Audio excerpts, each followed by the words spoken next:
In this episode of Nightmare Echoes, Eleazar and Steven talk about the wonderful horror comedy Shaun of the Dead, while referencing other horror movies such as Night of the Living Dead, Dawn of the Dead, and 28 Days Later. So spoiler warning for those. We have new episodes every Monday, and up next on the schedule are The Evil Dead, Insidious Chapter 2, Evil Dead 2, and the 1980 film Inferno, the follow-up to Suspiria. So please subscribe to not miss any of those. If you like us, please leave us a 5-star review on Apple Podcasts, as it helps the podcast to grow. And if you'd like to follow us on Instagram, we are at Nightmare Echoes Pod, and if you'd like to recommend a movie for us to cover, please email us at nightmareechoespod@gmail.com.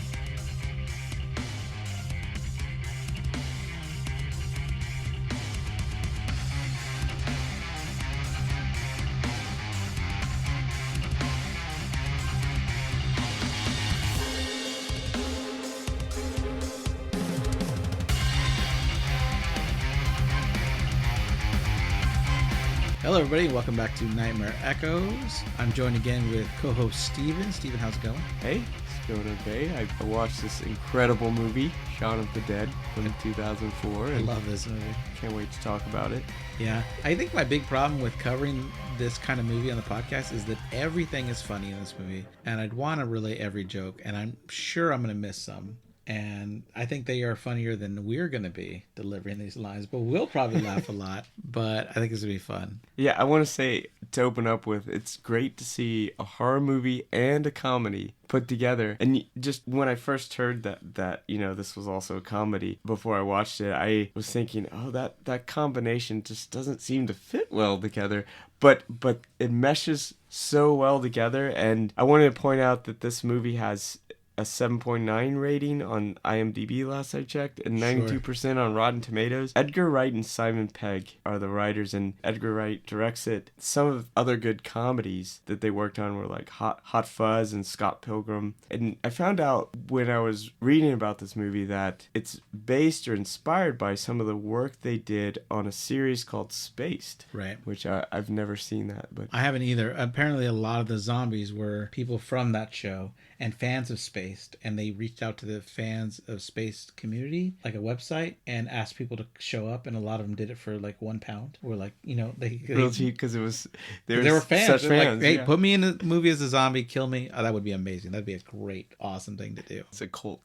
Yeah, all right. No. Well, I don't want to join a cult. Let's not go that far. Right, yeah. But other good horror comedies are Evil Dead 2. Oh, that's right. The first Evil Dead I felt was all horror. Army of Darkness. There might have been a Joker 2. Yeah. Well, Army of Darkness, I would say, is all comedy and no horror. But it doesn't mean I'm not going to cover it one day. But Evil Dead 2, I think, is very, it nailed it. But then also Ready or Not, which I know you said you haven't seen. But that one's really good. A woman marries into a very wealthy family, and the wealthy families are weird, and it gets really crazy and unfortunately satanic, but really hilarious along the way. It's really good. But we're going to cover Shaun of the Dead. It had a budget of $6 million and made a box office of $38.7 million. It was directed by Edgar Wright and written by Simon Pegg and Edgar Wright. But it stars Simon Pegg as Shaun, Nick Frost as Ed, and Kate Ashfield as Liz. It's part of a trilogy of films loosely based on the name of the ice cream that Ed eats throughout the movie. It stars the same people. For the most part, all the minor characters are played by the same people too. But we got Shaun of the Dead 2004, Hot Fuzz 2007, and The World's End 2013. So it's funny. Those other two are not comedies. I'm sorry, reverse that. They are comedies. They're not horror at all. They're very funny though. I love Hot Fuzz. My dad watched Hot Fuzz with us, and he loves that movie, which is great. All right, if you haven't seen it, we're going to spoil the whole thing, talk about a lot of the jokes. I really recommend seeing it because it is funny to watch, and laugh your asses off. It's just such a great movie. But we start the movie. Simon's at a bar and he's talking to his girlfriend Liz, and she's trying to tell him that they need more alone time together. They don't get to spend any time together because his friend's always there. We see his friend Ed in the background playing a video game. Might be a slot machine. It deals out money later in the movie, but it's a video game. But the way she says it right off the bat, we need more time alone together so we can... And then Ed in the background, fuck! Because the video game, he's losing at the video game. I like how... several times in the movie, there's a line, and then it's completed by another character, and it just flows so well. They did it completely. I love it. But then after they say that they can't spend time at his place because Ed's always there and he's a slob, and they can't go to her place because her roommates are always there, and then we pan to see that her roommates are there with her now at the bar that they always hang out of. I feel like you know, Shaun is the sort of character who's a clueless deadbeat who always have to be surrounded by a support group of friends, and they're all there with him and his girlfriend at this pub. Yeah, but he does have a job, unlike Ed, That's true. who That's occasionally true. sells weed. I do like Shaun and Ed's friendship though. Yeah. The actor's dynamic is really great and it's believable. I can relate to it with personal friendships in my life in the past. So yeah, I like it a lot. So Liz's friends are Dave and Diane asks what they did for their anniversary, and Shaun says they went here to the Winchester, his favorite place to be, but the pub, right? And he swears he's going to change, and tomorrow they're going to go out for a real dinner. He'll book the reservations, and they'll have a great time. I feel like other critics in things that I've read about this movie might have missed this analogy. A lot of these characters, Shaun the main one, is just walking through life. They're living, behaving like these zombie creatures, you know, and I do think the opening scenes in this movie show how much the living are more like these zombies. Sure. Yeah, when we get a credit sequence, we see some people walking down an alleyway. They all look like zombies already. But we see a cashier, Mary, who we meet later, and she looks like she's just dead bored at her job, just scanning items. Yeah. She does it every day. But we get a lot of examples of that, where people's everyday jobs make them feel like they're a zombie already. Stuck in the routine of life. Yeah. Yeah, we see, I like later, a little bit later, Shaun comes out, you know, in the morning, and the camera's just focused down on his feet. Lower half, his feet and his legs, and he's walking around like he's a zombie. And then we pan up, and he makes the noise of like a zombie groan. But it's a yawn. He's yawning because he's trying to wake up. Yeah. When he walks in the living room, we see Ed, who's a complete slob. The living room's a mess. He's playing PlayStation, and there's empty cans, used tissues everywhere, an orange juice carton. Shaun doesn't mind at all. He sits down, play the game with Ed, and Ed reminds him he has to work. So we hear, player 2 enters the game. Player 2 left the game, like within seconds. There is a little bit of a hint of wanting to get out of this, though. Not necessarily by all the characters. It's very subtle. Liz is point blank, though. She wants to do something with her life. She mentions that several times in these first few scenes here. Yeah. So we have a montage of Shaun getting ready for work. He's got the bathroom mirror sort of open, and it's as in horror movies often do. He closes the mirror so that we can reveal the thing behind him. But the thing behind him in this instance is his roommate, Pete, who's complaining about Ed. He's saying that Ed is a slob, and he always leaves the front door open. It was left open last night. It's been 5 years, and he's never left. He doesn't have a job. He's foreshadowing that front door being open. They're just gonna let something in. And the mirror comes back into play later too. With Pete. Yeah, with Pete. Yeah. It's so good. Creepy scene. Shaun goes to talk to Ed, ask him to pick up a little bit. And he's saying, if you don't mind, please just do it for me. He says he isn't going to do anything because he doesn't want to do it because Pete wants him to do it. But Shaun's like, please do it for me. And then Pete goes on and is like, and please write down everybody's messages, not your own messages. And Ed tells him, I can get better. I can do that. Ed, it's great. Ed apologizes. And he's like, it's okay. And he goes, no, I'm sorry, Shaun. That's when Shaun smells that he's farted. And he starts laughing. And he's like, dude, that's horrible. And he goes, I'll stop doing it when you stop laughing. And he claims not to be laughing, but he's obviously laughing. I wanted to stop here for a minute because that's one of the things I've noticed about. So with radio, let's rewind back 100, 120 years ago. Sure. There's radio. People were listening with their ears. There was audio, right? Yeah. And then with television, we get this audio and visual, but there's some other senses missing. And you can feel this, though. You can smell it. You know what happened, even though you can't really smell it in real life. I think they do a great job at sort of showing what happens. I'm glad that we can't smell it. But it's pretty bad. Then Shaun's leaving, the phone rings, and Ed asks Shaun to get it, and Shaun tells him, you get it. And it is Liz on the phone saying that she's a little bit tied up and asks if he can make the reservation for 8 instead of 7. And we know that Shaun has already forgotten. And he also had, I think it went to the messages, right? Yeah, it went to the answer machine. He didn't actually answer it. Right, yeah.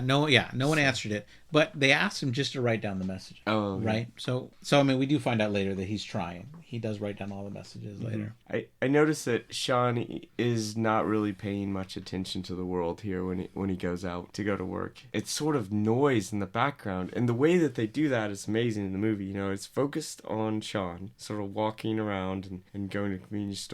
But there's stuff stuff happening all around him. And it's sort of like this noise in the background. And there's this crisis sort of mentioned. There's emergency sirens and emergency vehicles and news and TVs when he gets to work. Sure. Showing that, something's going on, but it's sort of noise. He's in his own and world. He's in his own world. Yeah, what I like about this scene is it's a long one shot. It's all done in one take. He gets kicked by the kid in the soccer ball. He almost gets hit by a car crossing the street. He passes by a guy that's washing his car. We get a shot of what a different person's front yard looks like, which comes into play later. And then we see a guy that it looks like he's paid to clean up the streets, and he walks right past him like he doesn't even bother him. That guy's listening to a radio that is talking about a probe that is returned to Earth and broke apart to pieces in a populated area, which is a callback to Night of the Living Dead. Right. Like how this all happened because a probe came back down to Earth. Yeah. He goes into the convenience store. He buys a drink and he calls for Nelson, the store clerk. And while he waits, he sees a glimpse of 7 different newspapers on the counter. One's talking about super flu. One's talking about it, mutated remains. Other newspapers are blaming the crops for everything that's happening. And before Shaun can start reading it too far, Nelson comes down, slams his hand on the table, and is like, "Hey, no beer today?" So it just snaps him out of it. And Shaun's like, "Oh, it's a little bit early for me." He does love drinking, but it's a little too early. So there were hints there, and he was trying to pay attention, but someone snapped him out of it and distracted him. Yeah, that happens a little bit later when he gets to work too. Like the TVs that they're trying to sell at his job. Right. There are news programs on there talking about sort of this crisis that's happening, and it's sort of noise, and he like starts to focus, but then he's still he's. Right before he gets to work, though, he's on a bus and everyone in there looks like they're all lifeless. Like they're tired, right? Zombies. Yeah, back to like reality of life, just people just going around in this mundane life. And a woman does collapse repetitious. out like on the sidewalk. We don't know if we assume that's why she collapsed. Yeah.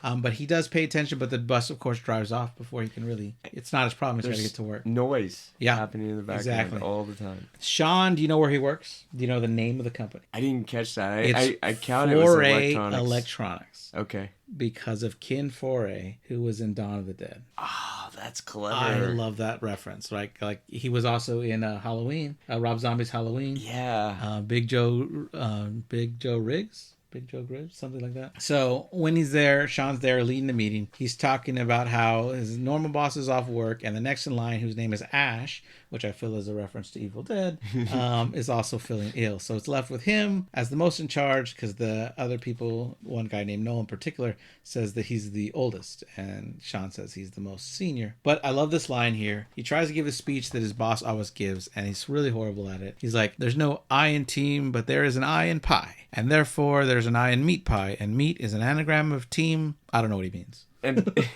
sort of a juxtaposition here where Shaun is shown as a bad leader at his job, but clearly later we find out he's actually a natural born leader. Is he? You're though? Cringing. Is he though? Maybe he just needs a push. Maybe to take up leadership. So yeah, I mean, a week later, he runs into another group led by Yvonne, right? And there's I thought that was clever. It's like she seemed like a real leader. Equal. She even cringed when he told them the plan. We're going to the Winchester. She's like, "The pub. Oh, good luck, mate." Like it's so bad. Like I don't know if he's a good leader. Like his plan is always the same thing. The whole plan in the movie is we're gonna go to the pub every day in life. But it didn't change. It took a while for him and Ed to come up with that too. I blame Ed for that. Okay, all right. For being a second. That mirrors my life a lot. Our friend Ed made us do a lot of things. Oh man. Yeah. Shaun tells Noel, like, "Look, I know you're young. You want to do a lot of things with my life. I want to do a lot of things with my life too." And Noel's like, "When? You're old." We have this ongoing gag. He's a teenager too. Yeah, he's 17. And Shaun is much older. So when he was just a little bit before, during the speech, Noel's so disrespectful, right? He answers his phone, then he starts texting during the meeting. He tells him he can continue. When he's doing that, Shaun is playing with his pen, which is a red pen, and it breaks apart. He puts it back together and puts it in his pocket. And so he doesn't notice, but red ink is leaked everywhere in his pocket. So we get this line that happens all the time where Noel tells him, "Hey, you got red on you, which is hilarious. You got red on your shirt. But I think it's great. Their use of repetition. Yeah. It's fun and entertaining the way they do it. Yeah, and, it's like a red pin on your... Yes, he's got it. But it's repeated multiple times, and it's sort of a metaphor for blood, I think. It is, right? When I was in college and we studied film, they talked about a rule of 3 for comedy. That if you make a joke, you can reference it 2 more times, and it's still funny. And the rule of 3, like you hit that joke point 3 times and then you stop. What I think is great. They hit the nail on the head with that. I think there's so many jokes that are repeated about almost probably exactly 3 times. So like the jukebox joke. That's pretty good too. Yeah. We'll get to that later. Yeah. He's lecturing Noel on not being on his phone all the time. They were here to work. And a little bit later, Noel's visited by his stepdad, Philip. And so he has a conversation with Philip about bringing his mom flowers that he forgot to bring her the episode before. Philip, by the way, is played by Bill Nighy, who I love in the Doctor Who episode, Vincent and the Doctor. He talks about Vincent van Gogh, and he doesn't know that the person in front of him is Vincent van Gogh. The doctor brought him to see how much people love him nowadays, and it's such a tear-jerking moment that even though he was only in Doctor Who for maybe 3 minutes, it was a really lasting scene for me. But after he visits with Philip, Noel comes over asking why he gets to talk to his family member if we don't. He's like, it was an emergency. He's like, oh, emergency about flowers. And so he knows, right? And just then he's like, look, unlike you, I can keep my home life and my work life separate. And right then a hand comes into the screen with a phone saying, Liz for you. And so he's not really paying attention to what Liz is saying. Liz is like, you made the reservation, right? And she's like, yeah, for 8 o'clock. She's like, yeah. So there's no problem. Nope. And then he pretends like Liz is someone from the corporate office. See, I thought that's what that was about. Like, he was hearing Liz, but then he was responding so it seemed like to his coworker that he was talking to another Liz and not the Liz who is his girlfriend. Yeah. It's just more on how he's a bad leader. But when Philip leaves, I forgot to mention, he also does the You Got Red on You. Yeah. Which is awesome. Oh, man. I love it. All right, then we see Shaun go to the flower shop, and while he's there, people are running in the streets, panicking, and emergency vehicles are driving by. He does see a zombie grabbing a bird and trying to eat its head off, but before he could focus on it too much, the woman from the flower shop is asking him, like, which card is better? Like, when you say it's your mom, is it really your mom, or is it like a kinky thing? I think was the joke. He's like, the first one. Like, this is really my mom. Oh, which I think is hilarious. I didn't catch that. Well, wow. Like, it was like she's like, is it really your mom, or are you just calling her mom? I think this is the way it was. Oh, unless I read the joke wrong. All right, Big Mama. And then he's on the bus, with the flowers, and people around him are all getting sick. They're coughing. The woman next to him might be asleep, or she might be dying. I'm not sure. And then this is where Shaun runs into Yvonne, which I think rhyme on purpose because they're both the leaders of the group later, Shaun and Yvonne. Clearly she has feelings for Shaun too. You think so? Yeah. I was getting that vibe. I did not from get that this vibe. scene and from the later scene. Oh, why? I thought she was genuinely happy that Liz and them worked out. She seemed like she was a little bit jealous. I did not get that at all. And then later when they meet, Yeah. I feel like she was bringing it up again, but. Sure. Anyway. Yeah. But when they're talking, they have to talk really loudly because there is an ambulance in the background trying to save some people, and it's just noise of them. They're just talking over like it's just bothering them. It doesn't even matter. All around them. Oh man. Yvonne asks, well, what are you doing with Liz? Like, did you celebrate your anniversary? And he goes, oh, actually, we're going out tonight. She goes, where? And this is where it clicks to Shaun. I never made the reservation. Even though Liz has tried to, as a good girlfriend, remind him twice that he has to do it. He still drops the ball. He goes home. He tries to make sure a reservation, but the line is busy, or they call it engaged, which I thought was hilarious. Like, is that like the British English way? Maybe, I guess. That's what like, oh, they're engaged. It's pretty, but it's funny how they use that later. We call it busy, right? Britain, they might call it engaged. And while he's doing that, Ed is trying to tell him that he did pick up a little. Shaun tells him it doesn't look clean. He goes, well, I had a few beers afterwards. Ed shows him he has improved because he writes down all his messages. And he reads back all the messages he got off the answer machine. But it's funny the way he does it. He says, your mom rang about you coming around tomorrow night. And then Liz rang about the two of you eating out tonight. And then your mom rang to see if I wanted to eat her out tonight. And then Sean's like, what? Like, That's just messing with me. I know. That was really funny. They finally get something through the phone. They say they just gave the last table away minutes ago. So if he tried earlier when he was supposed to, he would have gotten the reservation. So then Ed recommends they go to the Winchester, but that's what got him in trouble in the first place. So when Liz calls about the reservation, he tells them that the tables were all booked up. She asks, what's the plan? Ed's holding a big W behind him to say, like, hey, go to the Winchester. And he tells her, let's go to the Winchester. And she hangs up on him. That's the pub that they were at in the opening scene, Right. where she's like, It's all you ever do. I want to do something with my life, and they're just going to the pub every day. That's so funny. Repetition. I want to say something Sure. about the repetition of this movie, and maybe I'm taking this a little bit too far. No, you're good. But it sort of reiterated these feelings about the repetition in life with some of the jokes that are repetitive. You get this feeling of like, yeah, we're all living zombies doing the same thing over and over again. I don't know. That sort of hit home for me, and that might have not been the intention, but that's the way that I mean, sure, that's a anybody feeling. can. I think you could see this in everyday life in the job you have. I go into work every day. I check people's time cards. I look for chargers that were missed, and I, go to correct people's profiles. I look for compounds that are made. I make the same compounds every week. I have a meeting at 1:00 every day, which I have to prepare notes for to plan the rest of my week out. And yeah, it's the same thing. Do you go to all the pub time. after? I do not go to the pub All right. after. But like you, sometimes I do find myself at Dairy Queen. Blizzard. Right? Exactly. Yeah. That's too funny. Yeah. No, it's good. I do like it. It makes you look at life. I make the same repeated dad jokes all the time like, to drive my wife insane. She's like, when someone's doing something like, okay, so let's do this. And I go, queso? And she can't stand it. Because the person just said queso out of context. And she hates that joke. But I do it all the time. I think my wife and I work out so well because she doesn't remember things. So if I tell the same story again, it's like brand new to her.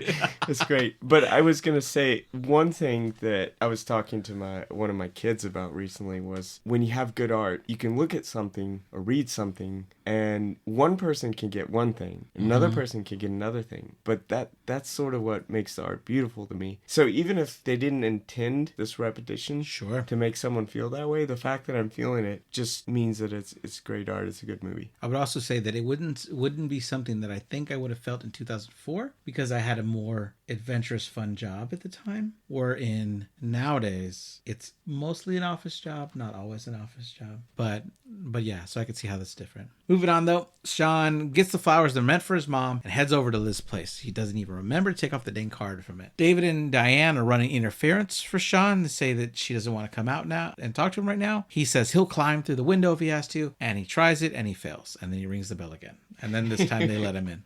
Yeah, this comedy is. Yeah. It's just, I love it. They talk about the problems. She goes through a list of things he swore he would change. He would say he would stop smoking when she did, and he didn't. Shaun said he would go back to the gym, and he didn't. He would switch to drinking red wine instead of beer, and he didn't. And finally, he promised they would go on holiday, and he points out that they went to Greece together. And then she points out that we met in Greece. That does not count. She also points out that he was supposed to get them free cable, and Diane's like, yeah, like, where's our free cable? And he's like, hey, I'm still working on that. And he says, I can quit cigarettes, throws them behind him in her trash bin. She says that you don't like my friends, and you called Liz a failed actress, which I think is relevant for later in the film. I gotta remember that she's an actress. And he's like, I never called Liz a failed actress. But he didn't say anything about the comment about David. Yeah. Oh, man, gosh. Comments about David. That guy is an idiot. Oh, I was just going to draw a parallel to the original Night of the Living Dead here because I felt like the cast here and the characters were sort of a shout out to the original. In the house, there's Ben, there's Barbara, there's Mr. Cooper and his wife and their daughter and the other couple. And I was thinking about how this motley crew, if you will, Sure. in Shaun of the Dead, we've got Shaun, we've got his girlfriend, which is sort of off, but it could, and then there are two couples, but we have his mother, which comes in later, who's named Barbara. Yep. Similar to the old movie. And while there's no kid in it, there is his mom that they're having to take care of, who we find out later has even more parallels to the original kid in the original. But I just felt like at this point there were a couple of things that tied into the old movie, the original Night of the Living Dead. Yeah. Well, obviously his mom's name Barbara is a reference to the original Night of the Living Dead. And not to spoil too early, but she does get bit, just like the kid, and they don't find out right away. Yeah.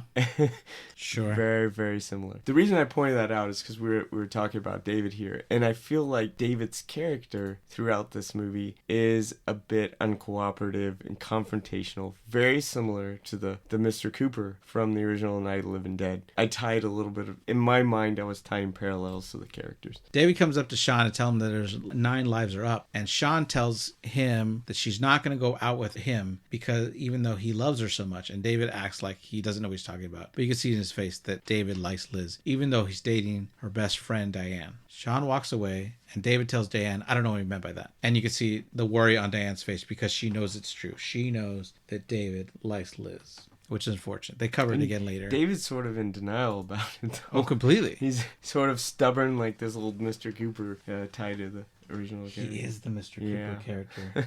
You're not wrong. So in the other room, Shaun gives Liz the flowers, and she reads that they were intended for his mom. He tries to play it off as a joke, but she knows it's for his mom. It's just she gives him back and tells him that he was smooth. She tells him that she's worried that if she doesn't do something, she's going to end up like all the old people that are in the bar wondering what happened with life. And Shaun asks her what she meant by doing something, and then we get him kicked out of the apartment, and he walks away, and it starts raining on him. He, of course, goes to the Winchester, and outside he sees a couple making out, and then he throws his flowers in the trash, and he goes Yeah, inside. I would be so upset if I saw that and I was having girl problems.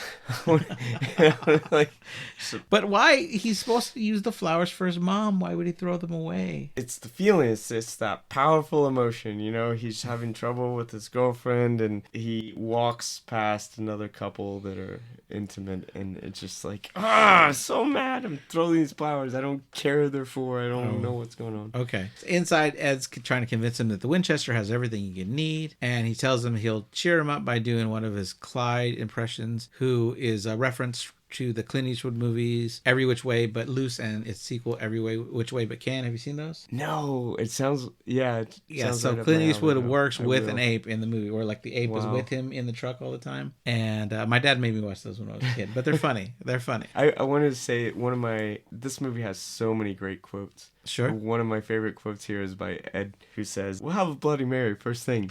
Yes. Oh, that's funny. He's trying to cheer up his friend. He's like planning out the next day, and he's, "We'll have a Bloody Mary first thing." And then Mary shows up. And just totally foreshadowing what's gonna happen. That's funny. The bar closes, but they're still in there with all the regulars. There are obviously many drinks in. And Shaun tells Ed that Liz doesn't want to grow old in a bar and be like all these old people. And Ed starts saying that all these people are interesting characters, and he starts making up stories about all these characters. And apparently one character with these crazy boots, his name is Snake, and he apparently strangled his first wife. He invented the mobile disco. He says the woman sitting behind him is a big porn star. And then he claims that John, the bartender, was big time in the mafia, and that it's all true because Big Al said so. Shaun points out that Big Al also says that dogs can't look up, which is a hilarious ongoing joke. Yeah, it's another repetition. And then goes on to say that look at how good John is with cutting the lemons with his knife, and he has his trophy wife that's sitting next to him and his rifle at the bar, which is why the bar is called the Winchester. Now, at some point here, the jukebox comes on. Yeah, If You Leave Me Now by Chicago. So appropriate to the feelings that Shaun was having at the time. And this is also a repetitious running joke. Yeah. And I love the way that Shaun and Ed interact here, who the hell put this on? It's on random.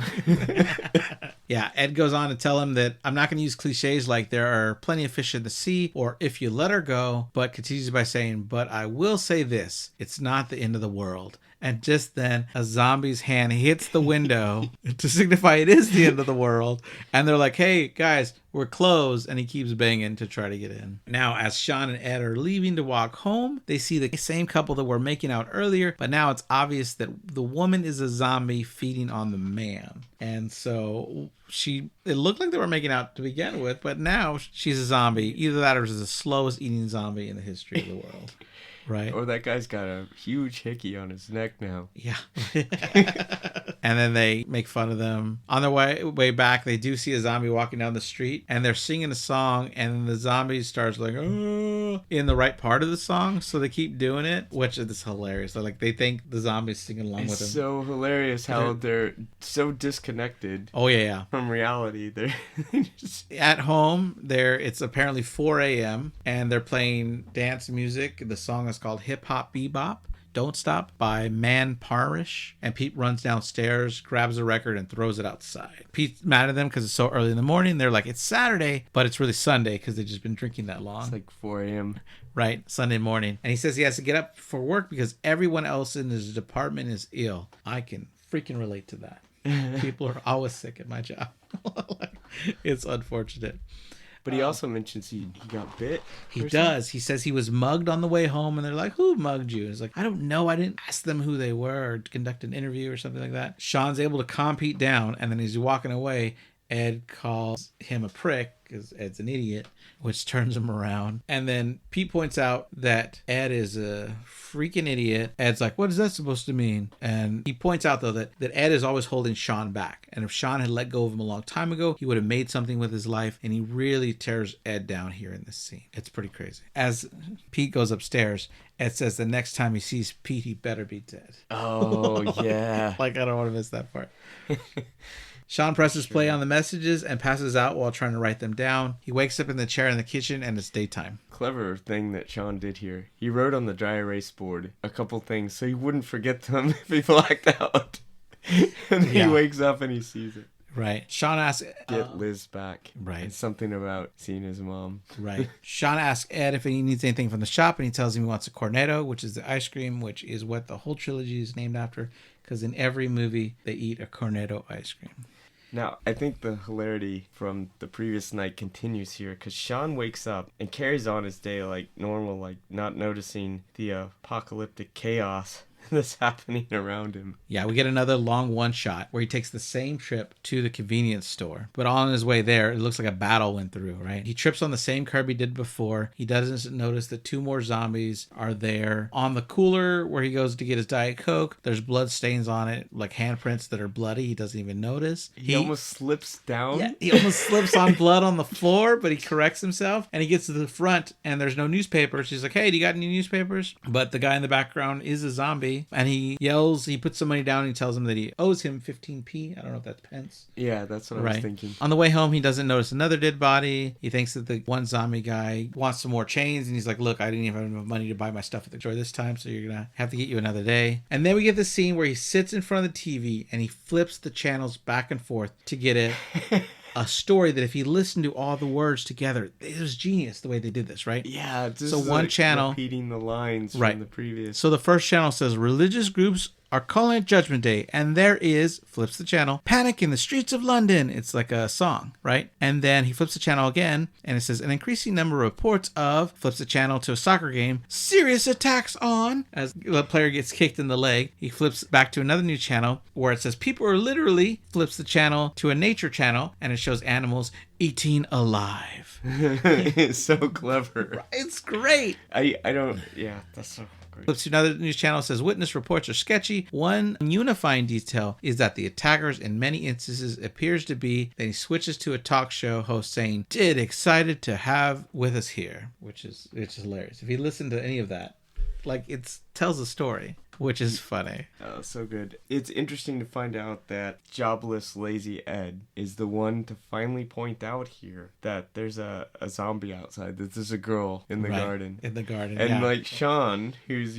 quote, more responsible, working guy, he doesn't even notice that he's been around it. Yeah. So they go back there to talk to her. Her name's Mary. It's the cashier we saw in the opening credits. She's now a zombie. They keep trying to talk to her. They think she's drunk, and it's not until she comes up and he's like pushing her like, hey, no, I'm not interested. He pushed her far enough that she falls on like a big metal pipe sticking out of the ground. Yeah. Gets a big hole in her. And when she stands up, it's done so beautifully. You could see Ed's head, then you see Shaun's head through the hole in her body. The camera does it so good. And then that's when they finally realize, oh wait, something's wrong here. In disbelief, Ed's got a camera. You know, he had like taken the picture when she was on top of Ed, and he's whining it because he wants to take another picture. Yeah, because it looked like they were making out and she was all over him. He was taking pictures, blackmail him later. But then he was like trying to take a picture of Mary with the hole. So they go back inside. Shaun calls emergency services and says they're engaged. So he tries to call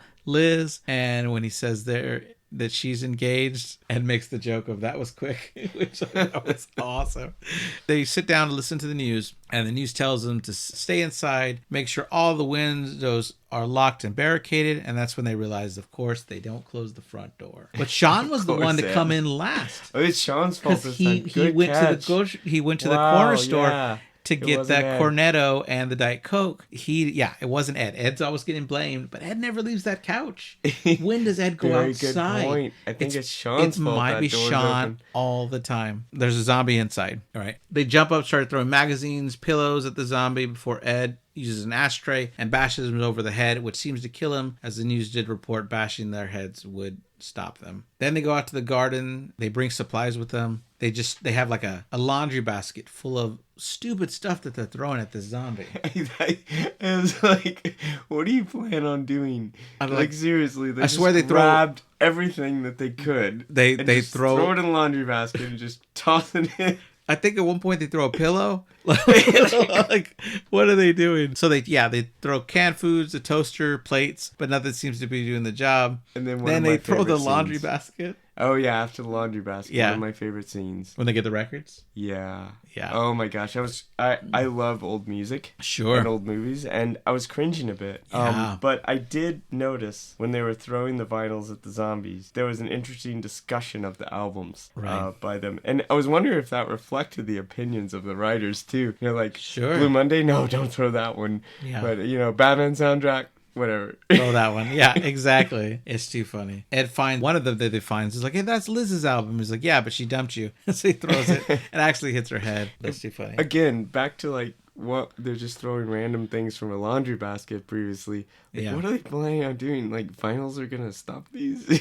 I mean, they think if it like hits their head hard enough, it's not a good plan. Ed says they should use the shed, and Shaun says it's locked, but after all these records are not working, Shaun just runs and busts through the door, and they come out with real weapons, which are a cricket mallet and a shovel. Those you can bash someone's head out with, which is great. Ed asks Shaun if he wants to take on the girl or the bloke, because that dude is big. And he says the first one, so they switch places to go attack. Blood splatters everywhere, all of them, and they're getting blood on him. I thought there was an interesting turn here.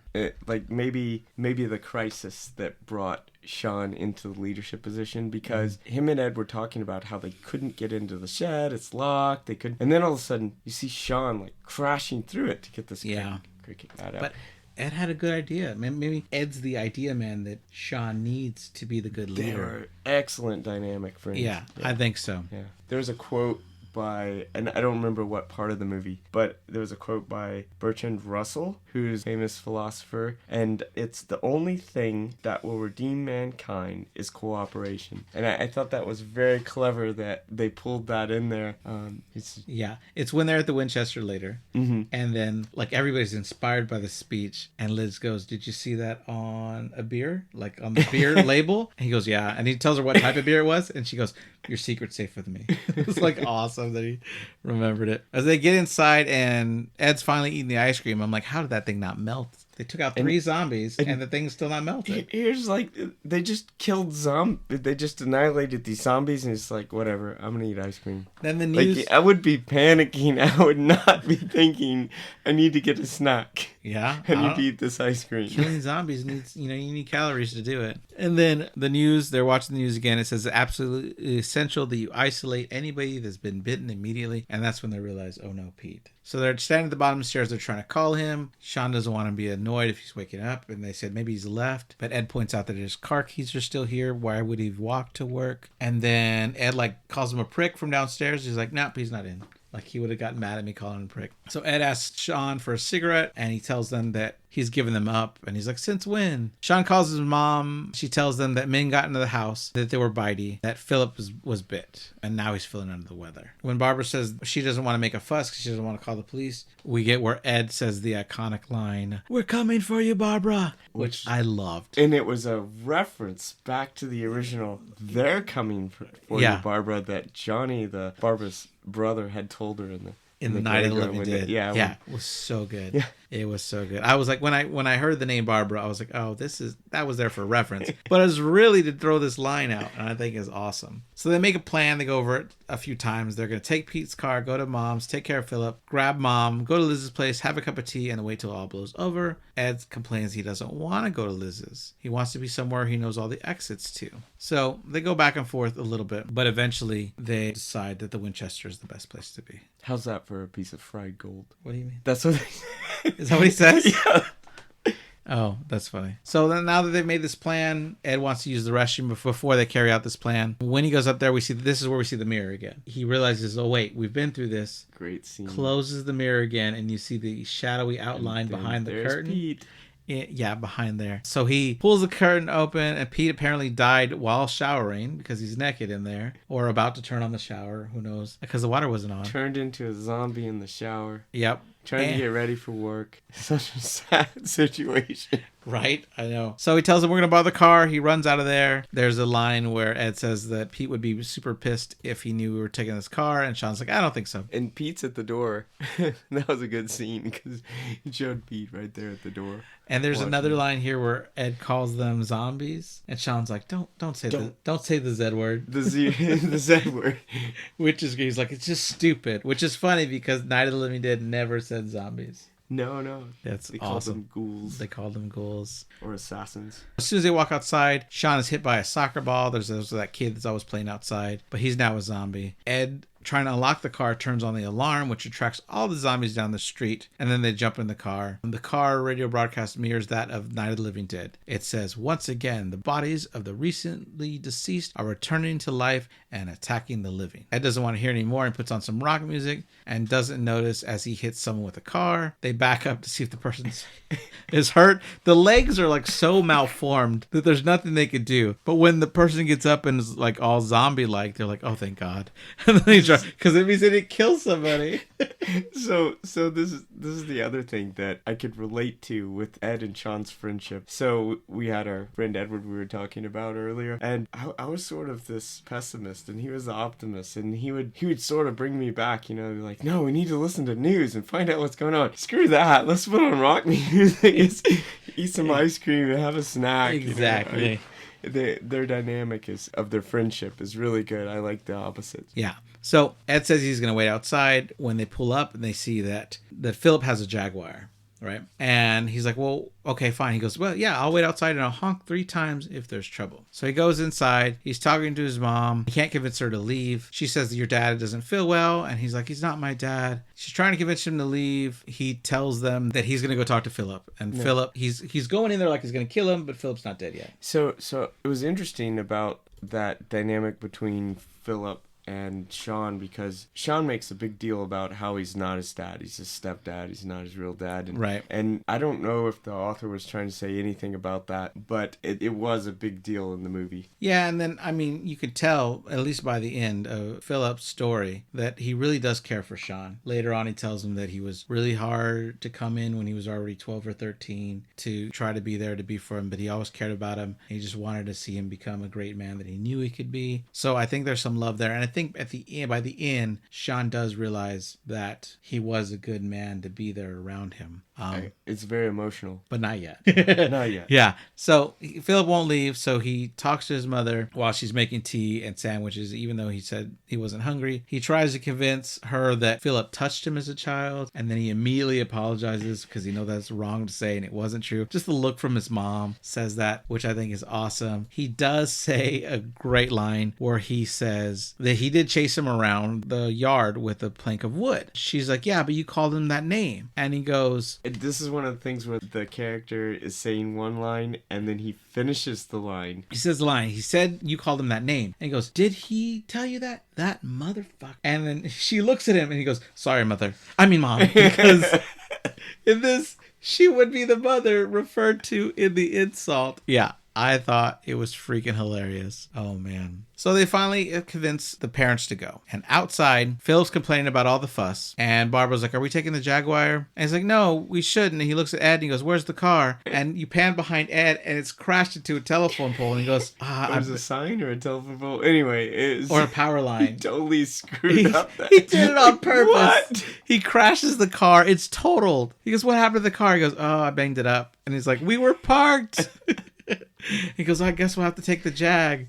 God. And so then zombies come. So Shaun's got to be a hero here, you know, saving his parents. He throws Ed the keys, tells him to get his mom in the car, and Ed uses that opportunity to get into the driver's seat. So they're all in the car. Shaun's like, maybe I should drive. And Ed goes, oh, I've already adjusted the seat, mate. Like, I got, you know. And so he starts to drive off. He tells him he should be really careful, and he starts driving crazy. Philip points out that it's a 20-mile-an-hour zone, and he's like, oh, yeah? And he speeds it up faster. I really thought I guess I don't know who or doesn't use kilometers because they're in Europe. Oh, he said 20 miles an hour. That's interesting, yeah. I was confused by that, but I thought it's not as important. Ed starts playing music really loud, and Philip's complaining about the music being loud. But when Barbara asks Ed to stop the music, he does eject the tape because she's so sweet. At Liz's, Shaun tries to get out of the car, but we find out the child safety locks are on because Philip believes in safety first. But his child is an adult. I think it's awesome. Shaun tells him to keep driving, and Ed finishes saying that yes, he'll honk 3 times if there's trouble. Shaun knocks out 4 zombies on the way to the front door, rings the bell, but by the time Diane answers it, Shaun is too surrounded by zombies, and all they hear is the moaning on the phone. Now, I don't know if this was intended or not, but Black Christmas from the 70s, there's a horror movie where this guy is killing off women from a sorority house, but he would call them in the beginning, and all you would hear is moaning on the other side. So I don't know if it's a reference or not, but it reminded me of it. Maybe it's because I just saw it recently again, but I don't know, it was interesting. All they hear is moaning, and then all of a sudden they hear Shaun make it to the window this time. His love for Liz wasn't enough earlier to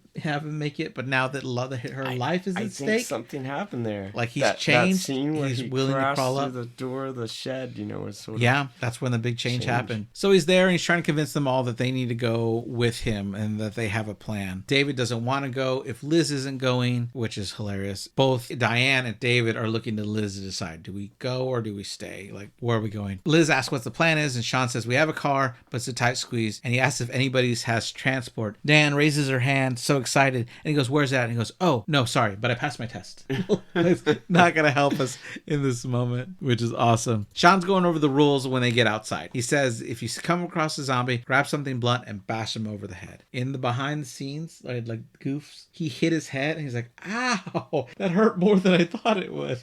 It was a cricket bat. It was. He hit himself in the head with a cricket bat. I was wondering that. I was like, man, that thing's covered in zombie blood and you're gonna hit yourself with it. So I loved it when Liz is like, okay, so where are we going? He goes, we're going to the Winchester. Like, it's what he always does. How is this a shock? Oh, I think it's hilarious. How's that for a slice of fried gold? I don't miss this joke. That was, I think, something that Ed said when they came up with the plan. I completely missed it. That's too funny. In the car, they're all crammed in there. Liz finally meets Barbara, like Ed never introduced them. And Ed is obviously not taking the fastest route to the pub. They say they missed the turn, and he's just having too much fun driving the Jaguar and hitting zombies. Which I think messes them over, because they could have been to the pub already. Yep. He probably could have rammed over a lot of zombies on his way to get to the pub. They're asking why it's a good idea to go to the Winchester, and Ed said there's a rifle over the bar. They don't think it's loaded, and they bring up the Big Al says that it's true, and Shaun points out the Big Al says that dogs can't look up. Just then, this is where Philip gets his attention, and Philip is dying, and he tells him the whole heartwarming speech about how he wasn't easy to raise him as a 12-year-old, but he's really proud of him, and this is where he dies, and Shaun is crying, and then he tells him to pull over. Ed doesn't want to, but when he finally does, he does like a 540 spin in the car, which is so ridiculous, and they're like, hey, what's up? And he's like, everybody's fine. Stop panicking. And he goes, stop telling me to calm down. And for your information, not everybody is fine. And this is where they say that Philip is dead. And Barbara's like, no, that's not silly. He's not dead. And they reveal that Philip is now a zombie. He turned fast. And so they all get out of the car. The people at the front do. The safety locks are on, which is a problem. So Ed's just standing there. It doesn't help. Liz has to go around the car to open the door on the side that Philip is not on. And they all get out and then close the door. And they ask why Ed didn't help. He doesn't say anything. And then Barbara does not want to leave Philip there. And there's this whole speech where Shaun's like, he's not my dad. And he's like, Shaun, enough. He goes, no, he was my dad. And Shaun finally admits it. He was my dad. But he's not even your husband anymore. That man in there is no longer Philip. He is now a zombie. And then he popped out the cassette. It was playing It was beautiful. the music, and it was like, wait a minute, is he real? Is he still the same guy? Well, or is he? This is a zombie? foreshadowing for later, when the news coverage says that the zombies are used to doing what they did in their normal day lives. So they show Noel, who was complaining and calling him old, that he worked with earlier. Towards the end, they show him pushing a grocery cart because they just have him doing what he did in life beforehand, which is hilarious. But now they're surrounded by zombies, and they don't have a car to get them there. But that was also another shout out, I think, to this idea that our repetitious, mundane lives are sort of zombie-like, and we're like these zombie-like creatures just doing the same thing over and over again. Clever. Yep. So now they're on their way on foot. They doubt Shaun knows where he's going, and Liz defends him even though she isn't sure. He tells her he knows where they're going, and they're close to several zombies that are eating that guy with the nice boots at the bar, who Ed had said earlier was always surrounded by women, and now he is being eaten by like 4 women zombies, which is hilarious. Like, he's still surrounded by women in death. Shaun is trying to use this moment to make up with Liz, and then she gets mad, saying that you said this wasn't about us. This was about survival, which is what convinced her to go. And this is where Shaun and Yvonne meet up. So Shaun and Yvonne, which rhyme, are all leading their own groups, and everybody in this group is a mirror image of somebody else in the other group. This is so clever. And when they pass them by, like opposite, equal. But they're both have similar goals. But as you pointed out, Yvonne clearly is a more aggressive or like I would say more successful leader, it seems. Yeah, she thinks that his plan isn't great. She tells him good luck, which I think is completely Maybe funny. she wasn't so successful though. You think so? Yeah, because both Liz and Shaun survived, but I didn't see anybody with Yvonne in the end. Well, out of her group. It doesn't mean they're not at safety, because they could just be hiding in the trucks. I don't know. She kind of hints as they were gone, so maybe Shaun. I'll follow Shaun. Yeah. That's too funny. Okay. In the group behind Yvonne, one of them is played by Martin Freeman, who I loved as Watson in the Sherlock series with Benedict Cumberbatch. Oh, okay. Right? I thought that was cool. And then another guy in the back of the group, the guy that is a mirror image to Ed, has the goofy hair, is played by Matt Lucas, who I loved as Nordal, I think that's his name, in Doctor Who, in which he was there with the 12th Doctor in their adventures towards the end, which I think were awesome. There's a joke in there where they say that he has no hair, and he goes, "No, I have hair, it's just invisible." And I'm like, wait, what? But I just thought that was cool, that the people in the group they're all recognizable comedians. Those are the 2 I remember the most. So then they say that they need to get through 20 fences to get to the pub, and Shaun goes to jump over one, and the fence just falls down, which I think is hilarious. And then they start, following him as they're running through. As they get through one, Barbara says that she thinks her friends live in the area, and they all make it over the next fence, but they don't notice that Barbara's not. Shaun stops and goes, "Wait, are we all here?" And she goes, 1, 2, 3, 4, 5, 6. Yep, we're all here. She goes, "There's 7 of us." He goes, "Oh." Like, they hear Barbara scream. Shaun does this epic. He jumps on the trampoline, flips over the fence into a roll, and lands on his feet to attack the zombie that is fighting Barbara. Then they break back through the fence. The zombie's coming after them. Diane throws Shaun a pole with a string that has like a tennis ball connected to it. He swings it around and with precision hits the zombie in the head with the tennis ball. And he's like, "No, that's rubbish." And they're like, "No." They make the motion. Both Diane and Liz are like, "No, stab him with it. It's a big pole." So he does. In the behind the scenes, there's an outtake where he's swinging the ball and it gets wrapped around the boom mic. So, because he lets go and the pole's just floating in air, and the camera pans up to see that it's wrapped and it's stuck around the boom mic. So they had to stop the scene and try again. I thought it was awesome. After they ram him, or Shaun rams him into a tree, and he's stuck there, impaled to a tree. Shaun asks Ed and David why they weren't helping. Ed says, "You seem to be doing all right." And David says, "I didn't want to cramp your style," which is so stupid. Shaun keeps yelling. Barbara comes back to the group apologizing for the whole mess that she caused. Shaun asks the group to stay here while he checks to see if the coast is clear. Then he climbs a kid's slide ladder, 3 rungs up a ladder. He comes back down and they're like, "Is it clear?" And he goes, "No." And the camera pans out to see that there's, I don't know, 50, 60 zombies. David, of course, starts complaining about Shaun. They should have stayed in the apartment. And Ed asks him why he didn't want to. As they bicker, Diane says they aren't going to get anywhere by moaning. And you could see the light go off in their heads. And the zombie that's been pinned to the tree starts moaning. This part is amazing because with all other zombie movies, it's like they know you're there. They know there's a living person there. They're going to try to attack them. I think you pointed out 28 Days Later, they're fast. This movie, the zombies are so slow. They're just standing and not doing anything. And they realize that they can do that too, and sort of fool them. In an interview, when they asked why didn't they go with fast zombies, their answer was that dying wasn't equivalent to drinking an energy drink. I'm like, oh, that's a good answer. So, but they realize that Diane, who they commented on earlier was an actress, starts leading them through Zombie 101. And she's like, look at the face. It's vacant. It looks sadness, like a drunk that lost a bet. And she takes turns going through everybody, critiquing them. And when she sees Barbara, she's like, Barbara, excellent. And Barbara's like, huh? I apologize, I wasn't paying attention. It's like, that's exactly the way you That's a perfect face. And she wasn't even trying. When Ed tries, Shaun says it's rubbish. And Ed says that he wants to see Shaun's, and Shaun does it, and Ed has to admit that was actually pretty good. Like, that was a good zombie. So then Diane calls for them all to do it together, and they cut across as they're walking past the Winchester, past all the zombies. When they get there, the door is locked. He's begging for someone to let them in. David tells them to break the window, and they said that's a bad idea because then the zombies will just come in afterwards. Ed then gets a phone call and starts talking on the phone really loudly. He's like, I can't right now, but and he keeps talking anyway, and Shaun finally loses on Ed. He yells at him. He throws the phone. He says he's spent his whole life defending him, but all he ever does is make him look stupid, but not today, even though he's yelling at the top of his lungs, and now he sounds stupid because the zombies all have their attention because he was just yelling. So, like, Ed and him combined, I think, were the ones that blew their cover here. Oh, man. So, Liz asks about the other interests, and Shaun is explaining where it is when David picks up the trash can, dumps out all his contents, including those yellow flowers that Shaun had bought for his mom,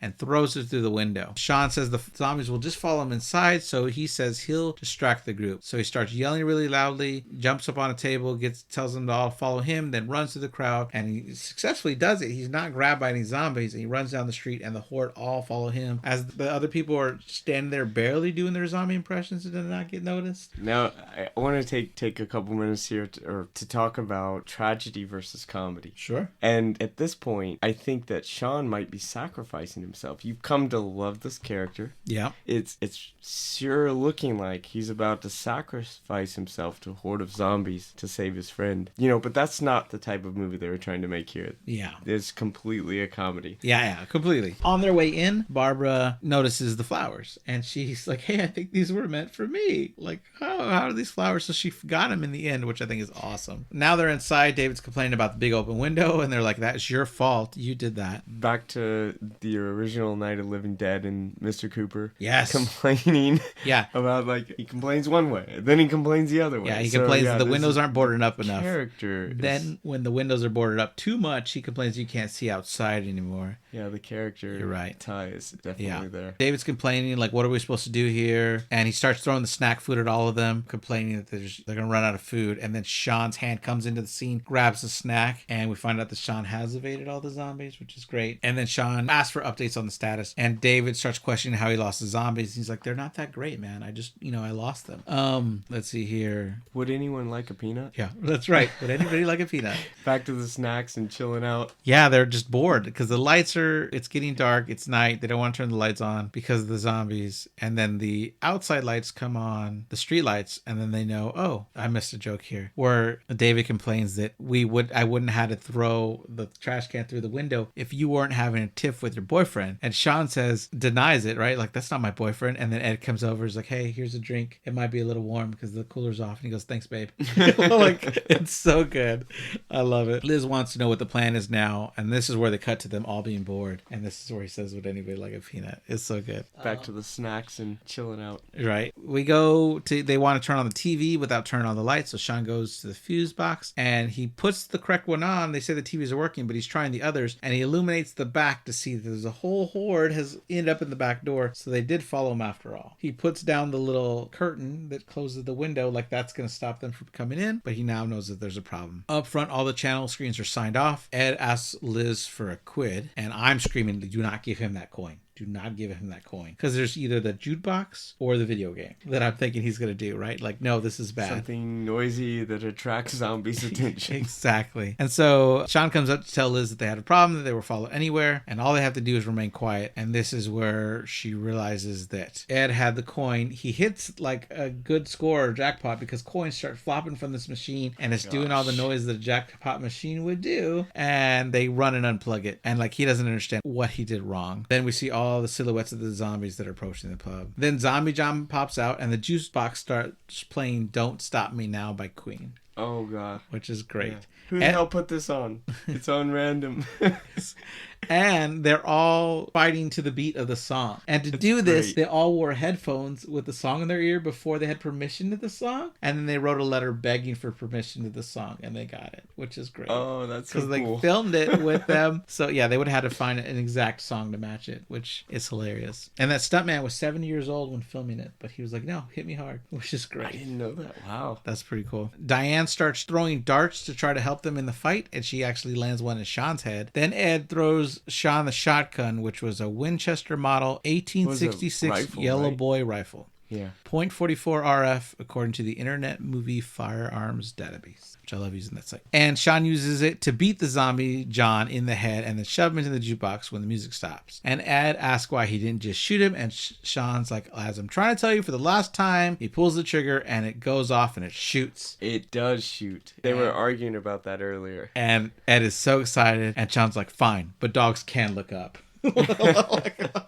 Which I love it. The group are discussing what they have. Shaun says they have 29 bullets, and Ed says you gotta call them shells. And then this is where Shaun drops that quote: the only thing to redeem mankind is cooperation. And then that's where Liz points out that it's written on a beer. As the group readies to work together, Liz moves Barbara to the other side of the bar, and Barbara gives Liz a necklace saying that she should have it. Shaun starts firing at the zombies, but he's really bad at it until Ed joins him, and because they make a good team, he yells top left, and he's able to actually get a headshot and shoot one in the head. Liz calls Shaun over to tell him about Barbara because she's been bitten. Barbara thanks Shaun for the flowers, and then she dies. That's so this reminded me, so they're having to basically take care of his mom. In the Night of the Living Dead, they were taking care of the little girl Karen. Right. But I was thinking about that because now it sort of parallels with the original characters. And just like you pointed out, Mr. Cooper grabs the gun during their moment where they can't do it. David here grabs the gun and he wants to kill Barbara. Everybody breaks the beer bottles and they're all pointing them at each other's necks. One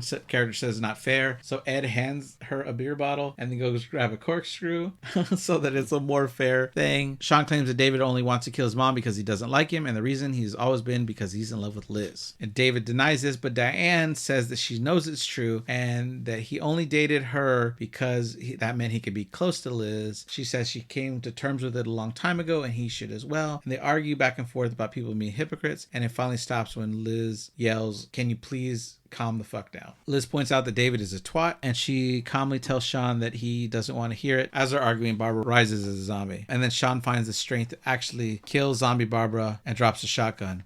That rifle, right? Oh yeah, the rifle. Thank you. I'm thinking of the other movie with the shotgun. Right, sorry. Some people are starting to get teary-eyed. David says, we can all agree you did the right thing here. And Shaun turns around and punches David. David picks up the gun, aims it to Shaun, and pulls the trigger, but it didn't go off. So I think it was loaded, but I think he didn't cock it. Everyone's shocked that David actually tried to kill Shaun. It embarrassed David, he's not going to be able to recover from that. He says he wants to leave, and he asked for Diane to go with him, and she's like, I'm not going with you. But he runs outside, he's grabbed by zombies, and Diane then runs after him into the crowd because she does love David. I was seeing parallel here too with the couple that were trying Tom to and Judy? Yeah, put gas in the truck, and Judy follows Tom outside because she loves him. That makes sense. Yeah. Now Pete shows back up in the horde of zombies. And Ed says another great quote here. He says, well, fuck a doodle do. And I was like, what? Who comes up with that? Oh, man. It's clever. Yeah, so as they're all coming in, Liz is trying to hold the whole horde back with a bar stool. Shaun shoots another one with his gun, and Ed has made Molotov cocktails, which is another throwback to the Molotov cocktails in Night of the Living Dead. Ed moves into a better position, throwing his cocktails, and he's surprised by zombies when they've broken in the back door. Ed runs out to tell him in a happy voice that Pete has arrived, and now Shaun tells him that Fuck-a-doodle-doo. yeah. But Shaun did tell him earlier that they were going to be at the Winchester if he wanted to join them, even when he was a zombie. So he told them where they were going, which is stupid. Ed tries to give Pete a chokehold, which is so stupid. He bites his arm that is choking him. Another zombie bites Ed on the shoulder. Shaun yells Pete's name, and Pete looks up, and then he stands up. Shaun shoots him in the right eye. Liz yells that they need to get behind the bar, and they both are able to make it back there. Shaun's crying for Ed when Ed actually jumps over the bar and joins them, and the bar surprisingly is holding back the horde of zombies. Shaun starts to pour alcohol over the bar and sets it ablaze, but he forgets that the shells are up there. Those start going off. They actually land a few headshots. Yeah, fire. Again. Yeah. Oh, man. The door that lets you swing, the small little door that lets you swing open is finally penetrated by zombies because that's not going to hold anybody out. And they're able to make it downstairs into the cellar like they had a cellar in Night of the Living Dead. Very good parallel, yeah. Down there, Shaun tries to escape, but he can't figure out how to open the door back to the streets. And they start making plans on how to kill themselves. They only have two bullets. left. And we already know that Ed's going to become a zombie. So Shaun says that he doesn't think he can shoot her because he can't kill his mom and his girlfriend on the same day. And she's like, what makes you think we're back together? And he goes, well, do you really want to die single? Which I think is like a funny line. Yeah, I have to wonder if a girl was given that line, would she bite? I don't think so. I think he's lost. But in their mushiness, Ed's like, okay, I changed my mind. I do want to be shot now. Shaun tells her that he has changed. He hasn't had cigarettes since he threw them away. Ed backs him up that he hasn't. Liz pulls out the pack of cigarettes that Shaun had thrown away. He calls her a hypocrite, I think. And they light the cigarette, and the illumination from the lighter shows them the button that opens the thing to the street. So he tries to get Ed and tell him that they're going to go up there. Ed says that he thinks it's time for him to stop holding him back, and he's going to be there. Then he tells him he's sorry, and Shaun's like, you don't have to be. And he goes, no, I'm sorry. And this is where we know that he's farted again, and the smell's really, really bad. Oh, God. It's those snacks. Yeah. So then they go up. Shaun and Liz hit the button. They make it up to the surface, and they're about to battle all these zombies. And this is where the government shows up, shooting all the zombies. At least, unlike Night of the Living Dead, they're not just killing everybody. They're making sure they're zombies before they kill them. Then we see Yvonne come up. She's happy that they survived. The British troops are armed with Heckler Koch G36C rifles, according to the Internet Movie Firearms Database. Yvonne's asked if anybody else in the group survived. She's glad that they two are there, and she sees that they are holding hands. Then we cut to the aftermath. It's some time later, and TV shows are showing crazy stuff happening. There's one that talks about 10-year-old Enrique Ramirez, who fought his whole family of zombies with a 12-gauge single-barrel pump action shotgun on Zombies from Hell. News covers talks about other effects. It says some zombies have returned to being workers because they're used to doing what they did in their normal day lives. Then we cut to a TV show that Shaun showed earlier when he was selling TVs, and it shows zombies are now playing the game like they're trying to run for meat. I was thinking though that Shaun wakes up here behaving like a zombie again, and there's the shot on his legs and his feet and the moaning. It's back to normal. But the beauty of this comedy here is I feel like Liz and Shaun find joy in the mundane normal life, like before, like they sit down on the couch and they're totally fine with him, with everything that's happened in life now, even if it is repetitive. Yeah. And then I want to say one more thing. The news says that the rumors that this event started with rage-infused monkeys has been debunked, which is a reference to 28 Days Later. Oh yeah, which I love. That's great. And then like that the dead and the living are working together. Yeah. Too, with everything that you mentioned. They're finding a way for two of these groups to work together, even if they're adversaries. Yeah. Shaun and Liz discuss the plan, and they're totally content with going to the pub later, doing the way Shaun did it. She's okay with it now. It's Normal great. repetitive life. But he And they're does say fine he's with it. going to pop out to the barn or the shed for a little bit. The garden. Yeah, the He said garden, right? yeah. And so when he gets to the shed, you see that Ed is there chained up. He gets to play video games in his afterlife. He sits down. We hear player 2 has entered the game. And then Ed tries to bite Shaun. He goes, Ed! And Ed stops biting him. And he keeps playing the game. And they play the game together for a little bit. And the credits roll. Ed's still doing the same thing as a zombie. So yeah, I thought it was a great comedy in a very beautiful way. The characters find a way to cope and deal with life's repetition here. Yeah, I loved it. I'm sure I couldn't hit every joke ever. They obviously brought there's red on you again when there was blood all over him. Yeah, please watch it if you haven't. It's yeah, it's so good. Oh my gosh. Okay, thank you for listening. I want to say that if you would like to follow us on Instagram, we are on Nightmares Echoes Pod. If you want to reach out to us via email, we are at nightmareechoespod@gmail.com. Next week, Margot and I are going to be covering the 1981 classic, The Evil Dead. So I'm excited about that. The week after that, we're covering Insidious 2 with Jesse. So I hope you enjoyed this episode. Thank you for listening, and reach out with any questions or requests. Maybe we can get to those ones. Thanks. Bye.